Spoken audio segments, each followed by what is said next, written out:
TV Imaculada, o Evangelho em primeiro lugar.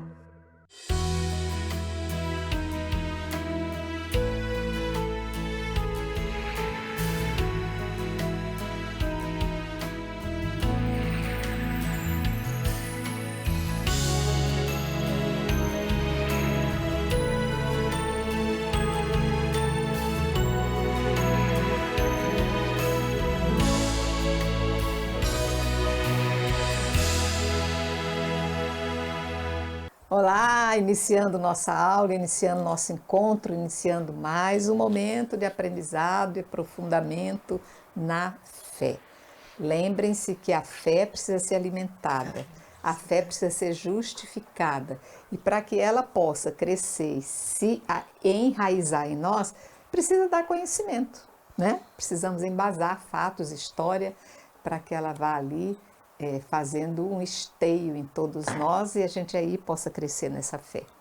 Para que a gente possa dar esse trabalho aqui hoje para todos nós, vamos consultar nossas mestras que aqui se colocaram ao nosso inteiro dispor, professora Maíla, mais uma vez agradecida. Mais uma vez, nós é que agradecemos de estar aqui. Sempre bom, né, Maíla? Caminhando nessas páginas da Bíblia. Da Bíblia. Professora Ieda, também nosso agradecimento. Eu também agradeço pelo convite. Estarmos juntos e juntas é muito bom. Ainda mais refletindo as palavras do Senhor. Então, não perca essa oportunidade, nossas duas mestras aqui conosco. Aliás, todos eles que vêm aqui realmente são uma oportunidade riquíssima de conhecimento. Gente, como nós falamos, olha, nós estamos hoje com esse programa finalizando o segundo livro de Reis. Foi uma belíssima caminhada. Quem não pegou, por favor, vá lá no YouTube, busque as páginas da Bíblia e pegue todo esse conteúdo do segundo livro de Reis. Foi uma bênção, foi uma riqueza termos conhecido tanta coisa boa através desse segundo livro. O primeiro também, mas eu estou mais me direcionando esse segundo que está bem mais vivo dentro de mim, claro, né? Então, nós estamos fechando hoje esse capítulo 25, que encerra essa história, lembrando que, o que nós estamos tirando isso aqui tudo? Um povo que vem seguindo, tentando ser fiel à palavra de Deus, ao cumprimento do Senhor que diz, amai a mim acima de tudo, né? E aqui, todo esse trabalho, toda essa riqueza de louvor a Deus que vem sendo construído por homens que se entregaram, Davi, Josias, e por aí nós vamos vendo Salomão. Todo esse trabalho vai ser de uma vez só destruída pela invasão desse povo que de repente aparece diante de nós, que é o povo babilônico.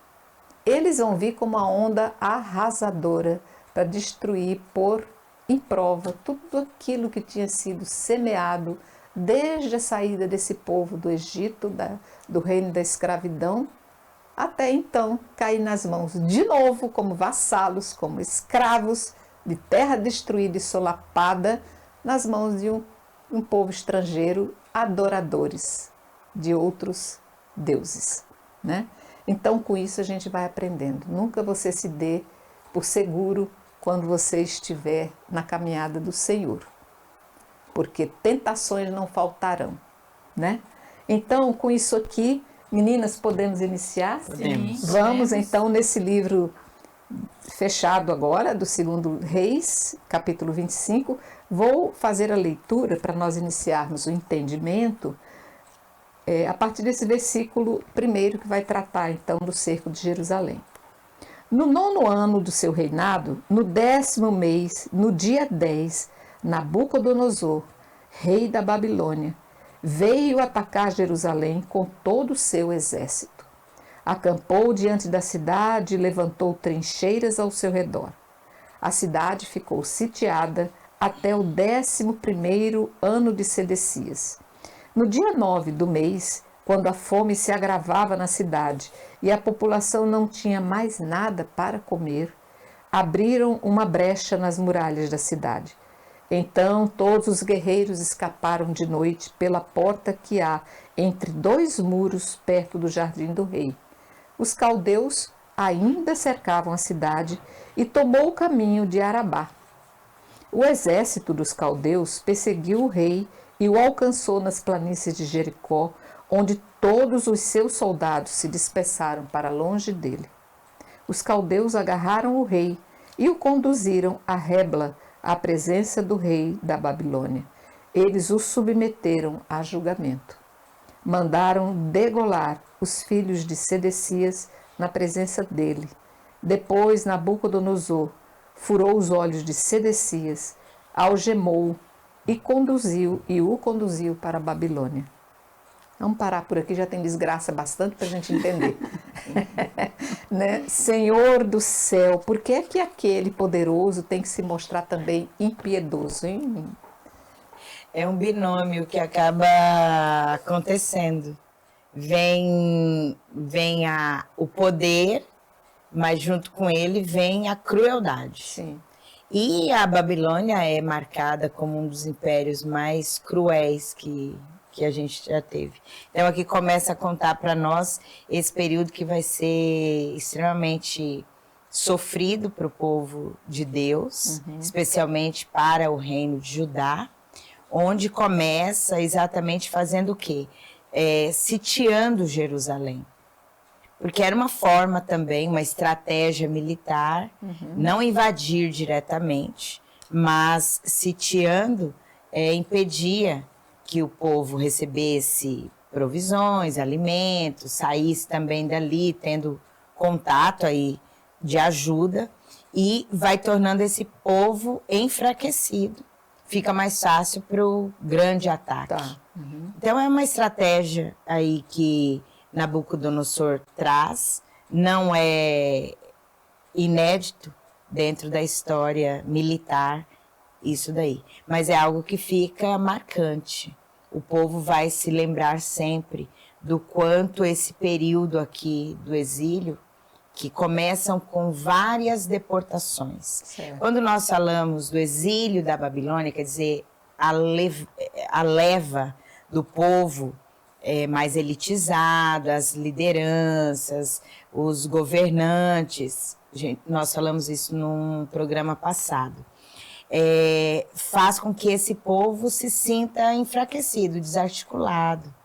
Então, ainda que ali tenha sido marcante essa primeira postura, nós vamos ter várias deportações, uma após outra, e cada vez mais fazendo com que o povo de Israel sinta aonde eles chegaram, o quanto esse sofrimento de estar longe da terra, mais uma vez aí sendo dominada por essa grande nação, faz com que o povo repense, olha aonde nós chegamos. Me lembro da professora Ieda falando no programa passado, é um repensar o que nós fizemos para chegar nesse ponto. Então o texto vai mostrar para nós que muitas vezes nós sabemos, Deus também permite, porque tudo isso acaba sendo uma correção e uma ação de Deus na história. Certo. Esse rei, então, Sedecias, ele se revolta contra o rei Nabucodonosor da Babilônia. A Babilônia também, o povo babilônico é conhecido também como o povo caldeu. Por isso que aqui os caldeus, ele cita no final. Às vezes fala Babilônia, às vezes fala os caldeus. Então, é o mesmo povo. Então, o rei Sedecias, ele se revolta contra o rei da Babilônia e Nabucodonosor ataca novamente Jerusalém. Então, ele usa dessa estratégia de cercar a cidade com seu exército, né? Até um ponto que não tem mais jeito. Então, as pessoas já estão passando fome, né? Acabou a comida, não tem como se manter nessa situação. Então, os guerreiros de Jerusalém, o pessoal do exército e o rei abrem uma brecha na muralha da cidade e fogem. Tenta escapar do domínio, porque de todo jeito eles vão morrer. A cidade está sitiada, ninguém mais compra, ninguém mais vende, ninguém não tem mais comida na cidade. E então eles fogem, mas eles são alcançados pelo exército aqui do Nabucodonosor. E aí então o rei, é uma crueldade imensa o julgamento aqui por parte do Nabucodonosor. que então é dada a sentença a Sedecias de que degolam os filhos dele na sua frente, né, e cegam ele. E levam ele como prisioneiro para Babilônia. E aí, então, vai acontecer uma segunda deportação aqui. É interessante que a primeira, às vezes a gente pergunta assim, mas quando que foi realmente o exílio da Babilônia? Então, existe a data, né, de 1598, 598, que é a primeira deportação. Antes de né? Cristo. Antes de Cristo, né? E a data de 586, que é a segunda deportação. Porque a gente fica assim, e cada livro traz uma data diferente. Então, essa da Bíblia Jerusalém, existem esses dois momentos de deportação. A primeira deportação em 589 e a segunda deportação em 586. Essa realmente vai ser a grande, a chamada grande deportação de 586. É o que vai ser mencionado daqui para frente. Né? Então, tanto é que se conta o exílio para a volta, depois o povo vai voltar. Deus promete trazer esse povo. Se conta tendo como base essas duas grandes deportações, 598, 597 e aqui 586. A segunda deportação. A segunda deportação. E aí então é o fim do reino de Judá, a decadência total do reino de Judá. Tá. Porque aí o povo vai ser levado para longe da sua terra, a destruição do templo, né? O exílio tanto da classe, aqui na primeira deportação, foi os nobres da corte que foram deportados, junto com o rei, a mãe, a rainha, os guerreiros, os oficiais. Agora vai ser um número maior ainda, e a destruição total, ele vai destruir totalmente o templo de Jerusalém. Aquele muro que nós conhecemos hoje, de Jerusalém, que a gente vai, reverencia, coloca até intençõezinhas nos buraquinhos ali, é o que restou dessa época? Não. Depois, aqui tem uma destruição do templo. Tá. Construído por Salomão. Certo. Mas o povo vai voltar. E vai reconstruir. Tá. Então, na verdade, o que a gente vê hoje ainda daquela parede que sobrou do templo, não é dessa aqui. Já é de uma reconstrução então, posterior. Novas do Muro das Lamentações. O Muro das Lamentações, mas já é uma reconstrução do templo, né? Então, podemos seguir então, meninas? Pode. Tá bom. Versículo 8. No 5º mês do dia 7, era o 19º ano de Nabucodonosor, rei da Babilônia, Nabuzardã, comandante da guarda, oficial do rei da Babilônia, fez sua entrada em Jerusalém. Incendiou o templo de Yahvé, o palácio real e todas as casas de Jerusalém. E todo o exército caldeu que acompanhava o comandante da guarda destruiu as muralhas que rodeavam Jerusalém. Nabuzardã, comandante da guarda, exilou o resto da população que tinha ficado na cidade, os desertores que haviam passado para o lado do rei da Babilônia e o resto da multidão. Do povo pobre da terra, o comandante da guarda deixou uma parte como viticultores e agricultores. Os caldeus quebraram as colunas de bronze do templo de Yahvé, as bases entalhadas e o mar de bronze que estava no templo de Yahvé e levaram o bronze para Jerusalém.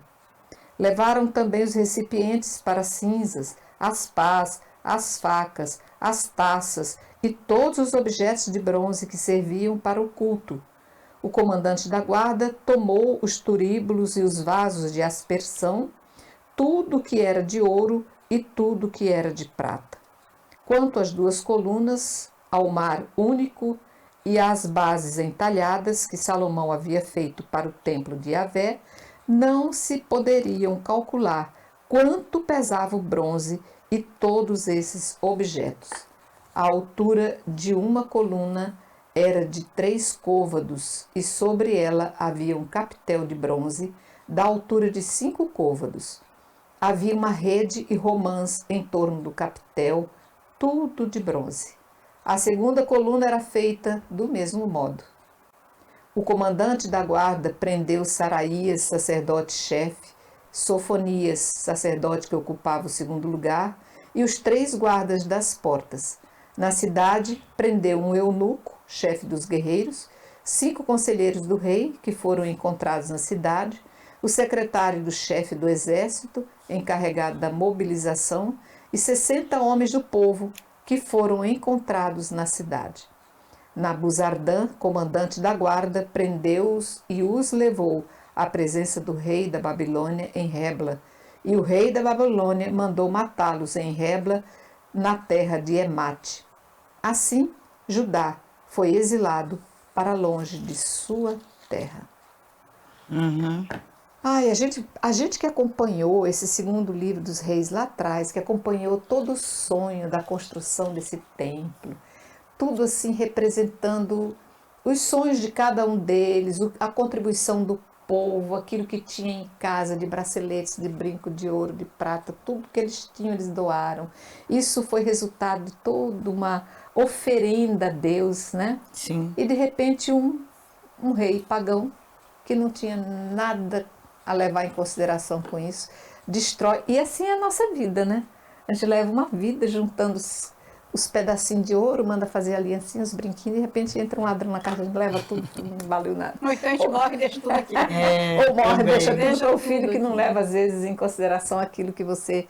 Então, isso para dizer que nada dessa terra é durável. Tudo está sujeito a ser roubado. Exatamente. E o templo aqui, por isso que ele se dedica, o autor bíblico se dedica em relatar para nós como foi essa destruição, essa ocupação, destruição, e o que sobrou levou. Sim. Aquilo que era nobre, saqueia. Por quê? Porque o templo era o coração do povo de Deus. Então, o relato da destruição do templo é para mostrar, assim, o que sobrou? Nada. Porque aquilo que de mais importante, mais nobre, foi destruído, saqueado, levado, como você usou o exemplo aí do ladrão que leva ou que se morre e deixa, acabou o templo. Então agora, o que esse exílio está sendo para nós? E de uma maneira muito bárbara, porque para Nabucodonosor, tudo que tinha ali no templo era apenas uma riqueza, não tinha valor.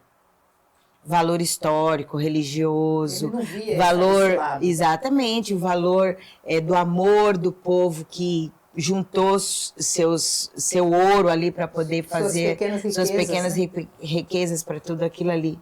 Não. Aquilo ali o que vale. Tem serventia para nós, o que não tem destrói. Então, o marco da destruição do templo é assim a prova fatídica do que foi esse exílio, o que marca esse exílio, essa invasão da Babilônia sobre o povo de Deus, né? Sobre aí o reino de Judá. Deixou Judá arrasada. Dali não surge mais vida. Totalmente. Totalmente arrasada. É incrível assim que a gente percebe a partir do versículo 13 aqui a riqueza de detalhes.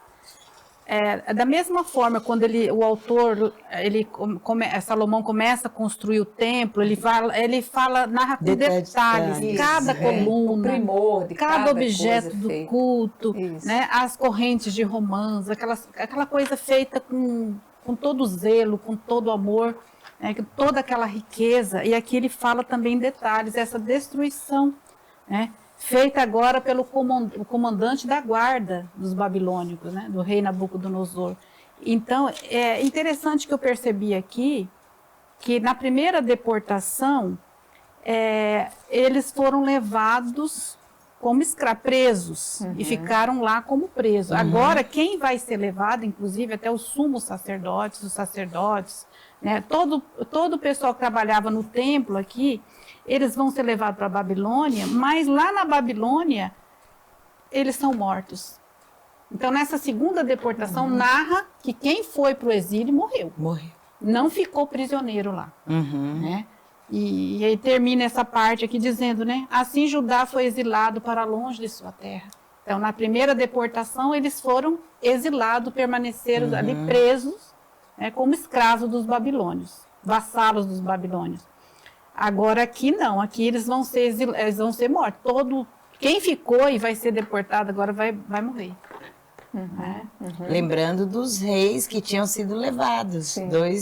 Tem dois reis aqui na lá, prisão, né? Exatamente. O Jeconias e o Sedecias Sedecias. e o Jeconias, Isso. Então, e é aqui também que entra uma curiosidade para nós. Lembremos que no templo o que existia de mais precioso, presença de Deus, a Arca da Aliança. Isso.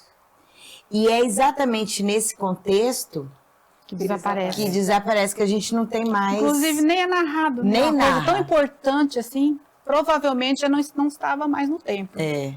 Por isso que às vezes se questiona, foi naquela primeira invasão, lá de 597, foi aqui, mas de uma certa maneira, não tem mais a arca. O que aconteceu com ela? Ela foi destruída, ela foi preservada e escondida, a ponto de não ser aqui nessa situação destruída pelos babilônios, mas foi tão escondida que aonde está, mas a gente não tem mais informação daquilo que era o centro, o coração do templo, a presença de Deus, né? No meio do povo. No meio do povo. Inclusive, agora no final dos livros dos reis, ela não aparece em nenhum momento, a questão Não da aparece arca mais. no templo. O que aparece é o livro da aliança, que foi encontrado perdido dentro do templo. Né? E aí, então, que ele vai virar lei, que Josias ele tenta fazer a reforma para unificar de novo o poder e a religião no templo de Jerusalém. Mas é interessante que o livro não cita em nenhum momento a arca. Não cita. Da aliança. Não tem informações disso, né? 22. Quando o povo que ficou na terra de Judá, aí deixado por Nabucodonosor, rei da Babilônia, ele entregou ao governo de Godolias, filho de Aicã, filho de Safã. Quando todos os oficiais das tropas e seus homens souberam que o rei da Babilônia havia nomeado Godolias governador, vieram ter com ele em Masfa. Eram eles Ismael, filho de Natanias, Joanã, filho de Carea, Saraías, filho de Taneumete, e Netofatita. A gente parece até que não está sabendo ler, né, gente? Parece um bando de bobo, mas é Netofatitas, Gezonias e Maacatita, eles e seus homens.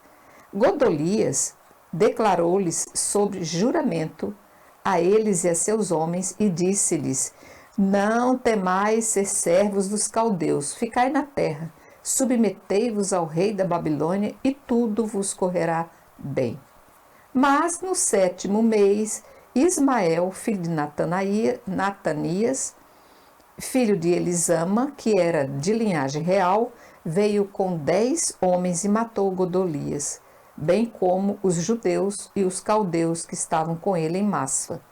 Então todo o povo, desde o maior até o menor, como também os chefes das tropas, partiram e foram para o Egito, porque tinham medo dos caldeus. Ai, que resumo triste da história. Gente, não guarde nada dentro de caixinhas, igual eu faço. Caixinhas, saquinhos, papeizinhos para poder conservar. Gente, guarde tudo no coração, porque... Só isso que fica. Só isso que fica, não é verdade? Hoje você pode viver em paz, adorar o que você guardou, as lembranças, as fotos nas paredes, mas a gente nunca sabe quando vem o invasor, toma tudo, né? Exatamente. Que tristeza a destruição que foi realmente aqui, provocou toda realmente essa destruição que a gente não tem outra palavra da Babilônia, né? É interessante a gente perceber aqui a resistência do povo de Judá. Porque, olha, já foram deportados, já foi destruído o templo, ainda permanece um resto lá que está resistindo. Então, lá em Judá, lá em Jerusalém, existe ainda pessoas vivendo, os pobres. Eles não quiseram saber dos pobres, levaram só os ricos, né? A classe nobre lá para a Babilônia. Porém, ele nomeia um governador para ficar lá, para que eles não venham de novo se articular. Porém, esse governador, ele vai ser morto por um descendente também, aqui um nativo, né? E ele vai se organizar e vai matar, que é esse Godolias. Ele também é da terra, ele também é judeu, porém, ele vai ser submisso à administração de Nabucodonosor. Aqui o texto fala, né, que ele submete, até fala para o povo assim, né? Não tem mais, lá no 24, finalzinho do 24, não tem mais ser servos dos caldeus. Ficai na terra, submetei-vos ao rei da Babilônia, e tudo vos correrá bem. Então, ele faz com que aquela política de Nabucodonosor possa realmente se implantar no território de Judá. Porém, eles são resistentes. Então, existe ainda pessoas na terra, que é esse Ismael, né, que é um descendente também, de linhagem real, o texto fala, que mata Godolias, junto com seus guerreiros. E aí, então, eles fugiram para o Egito depois disso aí. Esse Ismael, junto com os guerreiros, fugiram pedindo proteção para o Egito. E aí nós entramos nos últimos versículos do livro Segundo os Reis.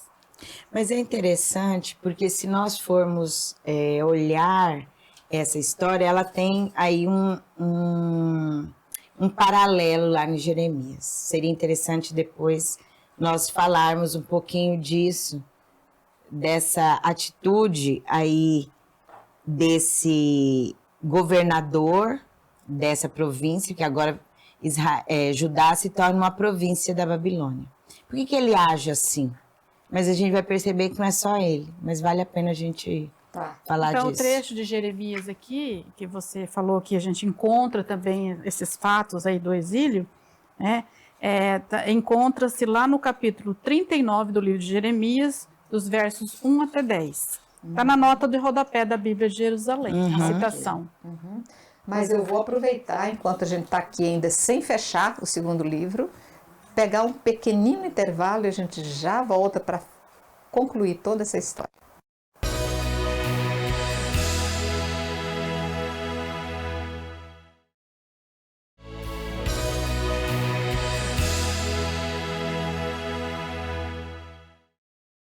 Voltamos, vamos finalizar esse livro, segundo livro de Reis. Vamos terminar, o final ficou faltando ali a partir do versículo 27, que vai dizer: no 37º ano da deportação de Jeonias, rei de Judá, no 12º mês, no dia 27, Evil-Merodach, rei de Babilônia, no ano em que subiu ao trono, deu anistia a Jeonias, rei de Judá, e o tirou da prisão.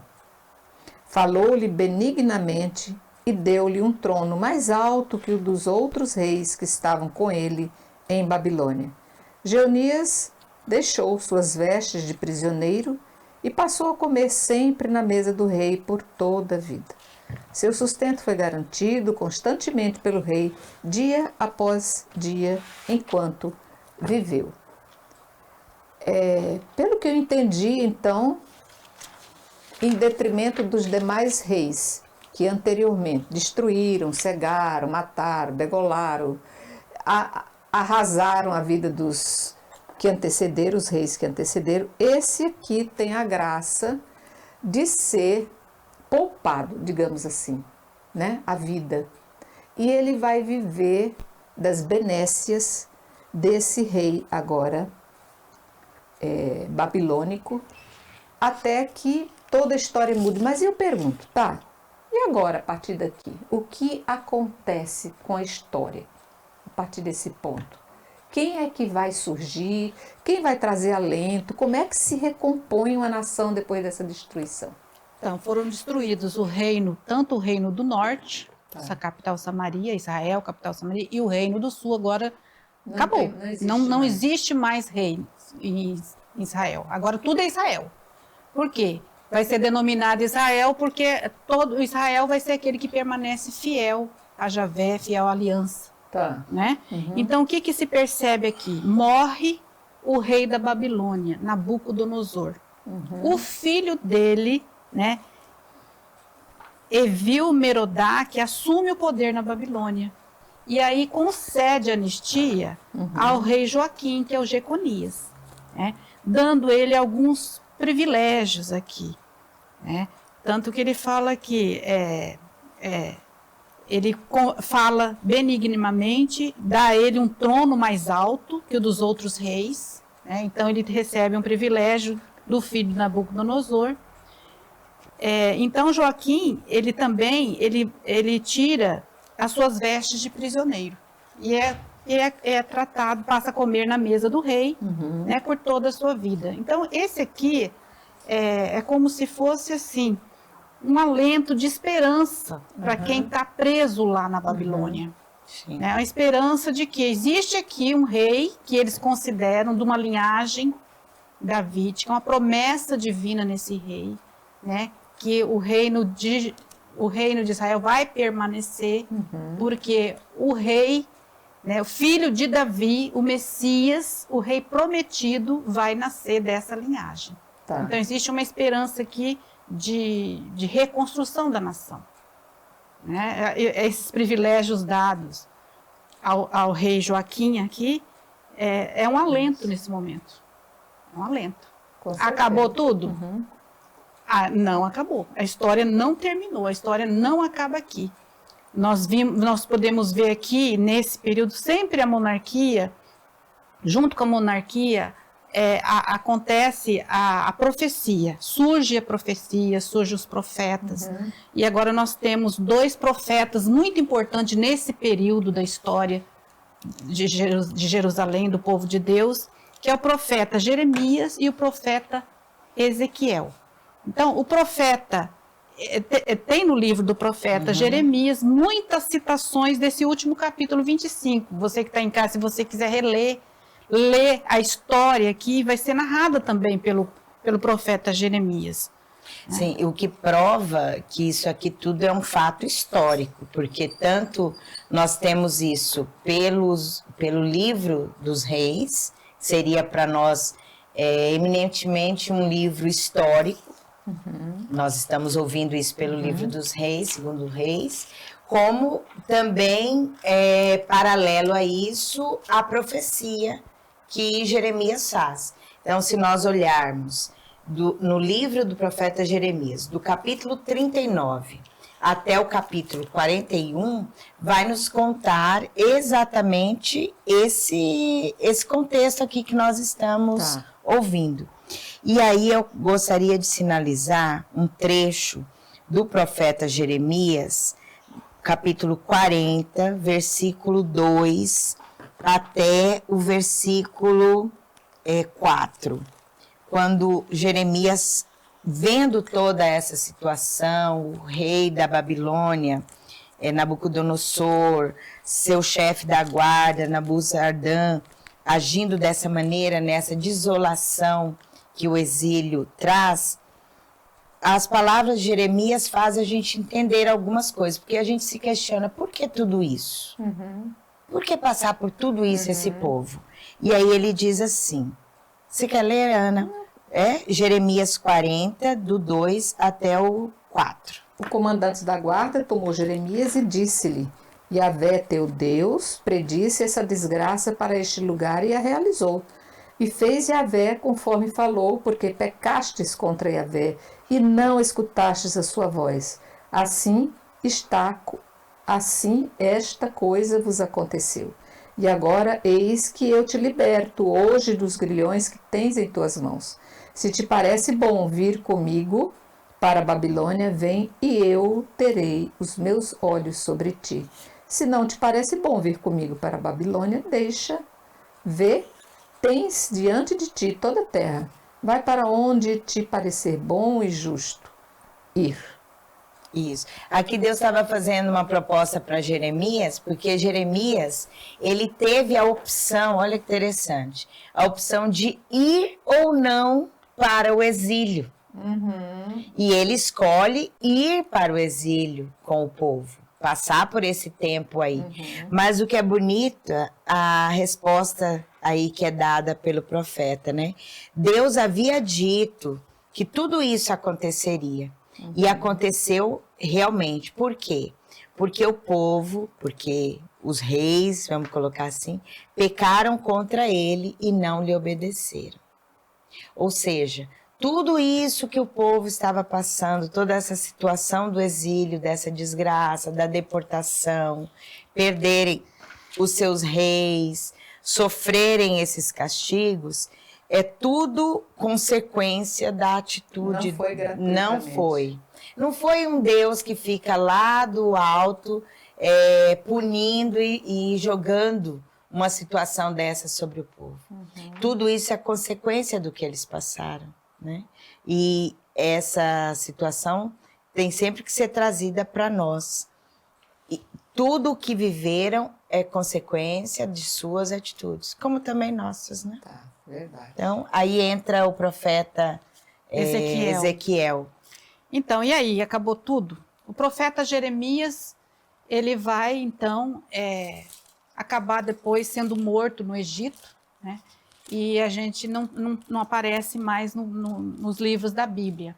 Mas nesse período de exílio, quando os sacerdotes vão ser exilados na Babilônia, vai um sacerdote que recebe a vocação profética no exílio, que é o profeta Ezequiel. O profeta Ezequiel, então, ele é um sacerdote que ele vai receber o Espírito de Deus. O Espírito de Deus é um espírito livre. Deus não está preso no templo. O templo foi destruído. Porém, Ezequiel, esse Espírito de Deus, esse profeta, esse homem de Deus, que é Ezequiel, ele vai anunciar as maravilhas que Deus pode fazer na vida do povo, porque Deus, ele é um espírito livre, ele pode estar presente também no exílio junto com o povo. Então, o povo está sofrendo, Deus não abandonou, Deus permanece fiel, junto com o povo, para ajudar o povo a se levantar e reconstruir tudo aquilo que eles perderam. É incrível a visão que ele tem, a chamada vocação que ele tem no exílio. Se você puder ler esse trecho para a gente, do 2, 1 até o 3. Pode ler. Eu? É. Então, Ezequiel, ele era um sacerdote que foi preso, está exilado. Então, ele tem uma visão, né? Ele tem a visão do livro. Mas ele começa um pouquinho antes aqui do 1, né? É o finalzinho do capítulo 1 para o capítulo 2. Então, ele diz assim, ele tem a visão, né? Lá no versículo 27, na verdade. Capítulo 1 do livro do profeta Ezequiel, versos 27 até o 28. Diz assim, a visão que ele teve. Vi um brilho como de electro, uma aparência como de fogo junto dele, em redor dele, a partir do que pareciam ser os quadris, e daí para cima, a partir do que pareciam ser os quadris, e daí para baixo. Então, ele tem a visão de um carro aqui nesse capítulo 1, né? Ele tem uma visão, na verdade, da glória de Deus, lá no exílio. Vi algo que tinha aparência de fogo e um brilho em torno dele. A aparência desse brilho ao redor era como a aparência do arco que em dia de chuva se vê nas nuvens. Era algo semelhante à glória de Yahvé. Ao vê-la, caí com o rosto em terra e ouvi a voz de alguém que falava comigo. Olha que bonito, alguém que está no sofrimento, que está lá vendo, perdeu tudo, a nação o povo está preso, ele tem essa visão da transcendência de Deus. Aí no capítulo 2, ele me disse, filho do homem, põe-te de pé, que vou falar contigo. Enquanto falava, entrou em mim o Espírito e me pôs de pé. Então ouvi aquele que falava comigo. Com efeito, ele me disse, filho do homem, enviar-te-ei aos israelitas, a esses rebeldes que se rebelaram contra mim. Sim, eles e os teus pais se revoltaram contra mim até o dia de hoje. Os filhos são insolentes e de coração empedernido. Envio-te a eles para que lhes diga: assim diz o Senhor Yahvé. Quer escutem, quer deixem de escutar. Com efeito, são uma casa de rebeldes, saberão ao menos que um profeta esteve com eles. Quanto a ti, filho do homem, não tenhas medo deles, nem das suas palavras. Não tenhas medo, porque eles se opõem a ti, e te menosprezam, ou porque estás sentado sobre escorpiões. Olha só a situação do profeta aqui, né? Não tenhas medo das suas palavras, nem fiques apavorado com o seu olhar, pois são uma casa de rebeldes, transmitir-lhe-ás as minhas palavras, quer escutem, quer não escutem, pois são uma casa de rebeldes. Tu, filho do homem, ouve o que te digo, não sejas rebelde, como esta casa de rebeldes. Abre a boca e come o que te entrega. Então, a partir desse momento, ele recebe a vocação de profeta. E aí, então, tem uma passagem também no livro que ele vai olha só, ele vai ter que ser uma pessoa muito forte, um homem muito ungido por Deus, porque o povo está no exílio, está sofrendo, não quero mais ouvir falar de Yahvé. Porque tem pessoas que na hora do sofrimento se revoltam contra Deus. Aí você vai dar uma palavra de fé, de ânimo, de coragem, a pessoa não quer nem ouvir. Então, por isso aqui o livro do profeta Ezequiel, quando ele recebe a missão de falar com o pessoal que está no exílio, ele tem que não ter medo desse povo. Ele vai anunciar aquilo que Yahvé vai falar. E aí, então, ele tem no capítulo 37 os ossos ressequidos, que é o que o Senhor vai fazer com esse povo que está no exílio. Né? No versículo 1 até o versículo 14. Tem que eu ler, então? Sim. Então, a mão de Yahvé veio sobre mim e me conduziu para fora pelo Espírito de Yahvé e me pousou no meio de um vale que estava cheio de ossos. E aí fez com que me movesse em torno deles de todos os lados. Os ossos eram abundantes na superfície do vale e estavam completamente secos. Ele me disse: filho do homem, porventura tornarão a viver esses ossos? Ao que respondi: Senhor Yahvé, tu o sabes. Então me disse: profetiza a respeito destes ossos e dize-lhes: ossos secos, ouvi a palavra de Yahvé. Assim fala o Senhor Yahvé a estes ossos: eis que vou fazer com que sejais penetrados pelo Espírito e vivereis. Cobrir-vos-ei de tendões farei com que sejais cobertos de carne e vos revestirei de pele. Porei em vós o meu espírito e vivereis. Então sabereis que eu sou Yahvé. Profetizei de acordo com a ordem que recebi. Enquanto eu profetizava, houve um ruído e depois um tremor, e os ossos se aproximaram uns dos outros. Vi então que estavam cobertos de tendões, estavam cobertos de carne e revestidos de pele por cima, mas não havia espírito neles. Então me disse: profetiza o Espírito, profetiza, filho do homem, e dize-lhe: assim diz o Senhor Yahvé: Espírito, vem dos 4 ventos e sopra sobre estes mortos, para que vivam. Profetizei de acordo com o que ele me ordenou. O Espírito penetrou e eles viveram, firmando-se sobre os seus pés como um imenso exército. Então, é uma palavra de... Quer dizer, vocês estão no exílio, mas é um tempo É uma só. fase. Só um tempo. Um Então, período.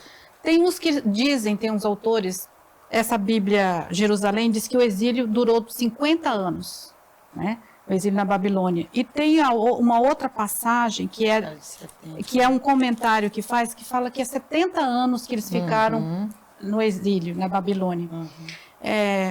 Porém, aqui, o profeta Ezequiel, ele está anunciando que Deus vai soprar sobre aquele povo. Deus, ele não está indiferente ao sofrimento do seu povo.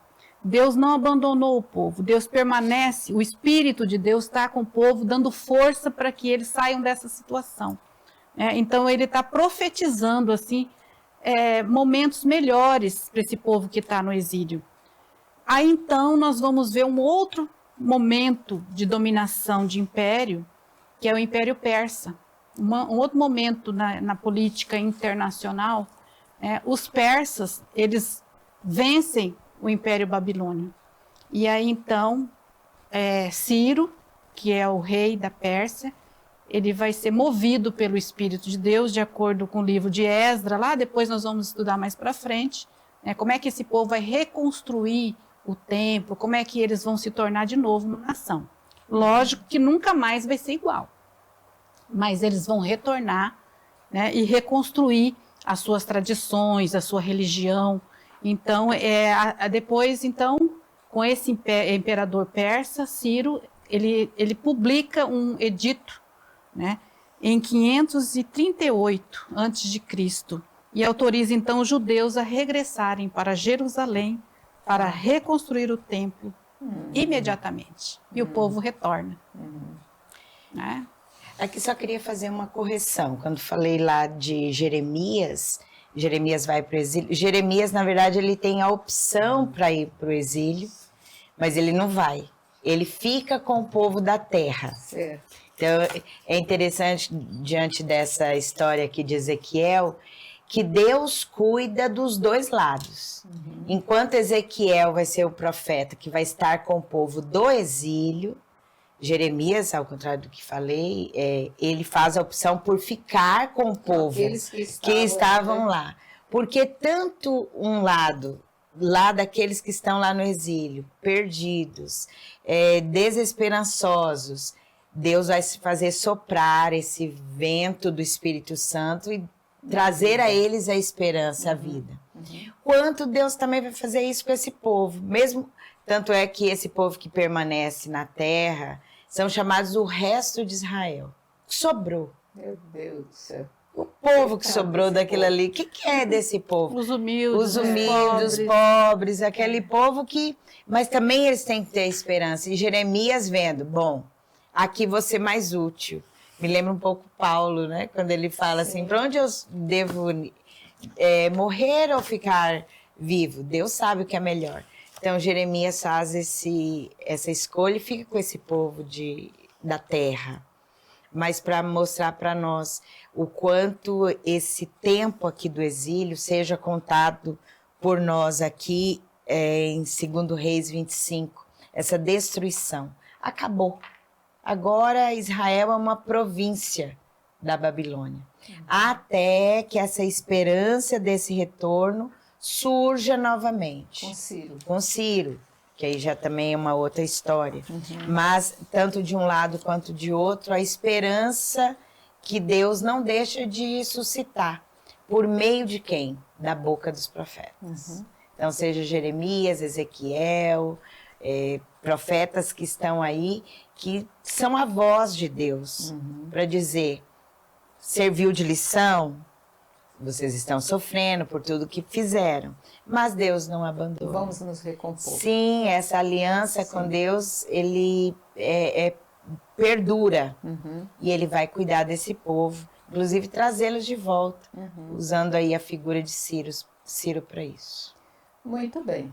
Vocês veem que nós encerramos então o 2º livro de Reis, com essa pincelada que nos foi colocada aqui, né, de Ezequiel e... Qual foi o outro? Jeremias. Né? Eu queria só para dar um fecho assim, é que Deus sempre nos conduz e conduz a história. A história do povo conduziu e a história do povo de Israel com eficácia, guiou e conduziu através da sua palavra, proferida pelos profetas. E Deus também conduz a nossa história pessoal, né? A história. Certeza. Então não vamos cair no desespero, porque ele não, quem tem a última palavra na nossa vida sempre será Deus. Exatamente. E ele tem sempre o melhor, apesar dos espinhos que às vezes machucam os nossos pés nessa caminhada, né, ele sempre vai ter o melhor para nos dar. E é com isso, então, com essa mensagem de esperança, que nós vamos encerrando esse 2º livro de Reis, já dizendo que se mantenham prontos e preparados para a nova história que vai começar a partir dos próximos encontros com páginas da Bíblia. Agradeço, queridos mestras, Nós que agradecemos. professora Maíla, professora Ieda, por esse apoio enorme, esse estudo maravilhoso que nos abre o coração de esperança. Fiquem com Deus, salve Maria Imaculada e até lá. Salve Maria Imaculada.